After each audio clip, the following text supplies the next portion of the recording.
kí ló tún ṣẹlẹ̀ lẹ́rìn Ayọ̀ Ọláìyá bàbá Mohbad àti àwọn fáǹsì rẹ̀ lórí ọ̀rọ̀ tí ó tún ṣẹlẹ̀ lẹ́rìn àwọn mẹ́tẹ̀ẹ̀ta yìí? Kí ló tún ṣẹlẹ̀ o? Kì í ṣe pé mo fẹ́ lo sítórì Mohbad fún fíìmù kọ́. Ayọ̀ Ọláìyá ló sọ bẹ́ẹ̀, kì í ṣe mi. Kí nìdí tí àwọn fáǹsì fi ń dráàgì Ayọ̀ Ọláìyá ní recent post tí ó ṣe sórí ìtàkùn ayélujára rẹ̀ Instagram? Kí nìdí tí wọ́n fi ń lé káàkiri? Ẹ̀yin èèyàn wa, ẹ wá nǹkan fìdílé tàbí kí ẹ fìdílé nǹkan kí ẹ lè máa gbọ́ gbogbo ọ̀rọ̀ náà bí ọ̀rọ̀ náà sì ṣẹlẹ̀. Gbogbo rẹ̀ la ó máa sọ fún yín níbi tó bá jẹ́ ìgbà àkọ́kọ́ tí ẹ ń wo fídíò wa nìyí.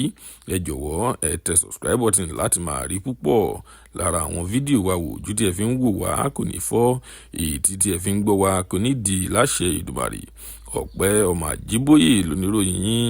Ẹ kú dédé wò yìí níbikíbi tẹ́ bá ti ń wò wá nílé lóko lẹ́yìn odi. Lónìí ìròyìn jẹ́ kó yé wa wípé ìdí tí àwọn fáǹsì fi ń dráàgì Ayọ̀ Ọláìyá wípé ó fẹ́ lo sítórì Mohbad láti fi ṣe fíìmù Yorùbá tí ó ń ṣe, àti wípé ó tún fẹ́ fi bàbá Mohbad ó tún fẹ́ fi sínú fíìmù. Ẹ̀yin èèyàn wa, Ayọ̀ Ọláìyá ti jáde ó ti sọ̀rọ̀ wípé kì í ṣe pé òun fẹ́ lo sítórì Mohbad láti fi ṣe fíìmù, àti wípé kì í tún ṣe wípé òun fẹ́ fi bàbá Mohbad sínú fíìmù tí òun fẹ́ ṣe. Ó ní nígbà kan tí òun ya fíìmù ní àdúgbò bàbá Mohbad nílùú Èkó. Ó ní ọjọ́ náà bàbá Mohbad ń kọjá níbi tí àwọn tí ń ya fíìmù.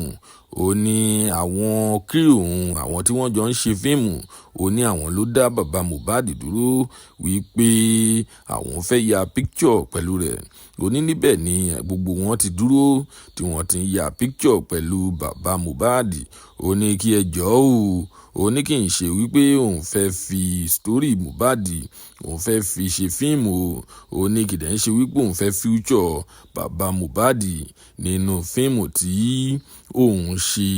Ẹ̀yin èèyàn wa, kí lẹ ní sí ọ̀rọ̀ yìí? Kí lẹ lérò sí ọ̀rọ̀ yìí? Nǹkan tí ẹ bá lérò, ẹ jọ̀wọ́ ẹ tẹ̀ sí comment section ká lè sọ̀rọ̀ lórí rẹ̀, ká lè fọ̀rọ̀ jomitoro ọ̀rọ̀ lórí rẹ̀. Ẹ jẹ́ ká pàdé ní comment section. Lónìí ìròyìn ní ṣókí tí a mú wá fún yín rí, a kò ní rí jù báyìí lọ.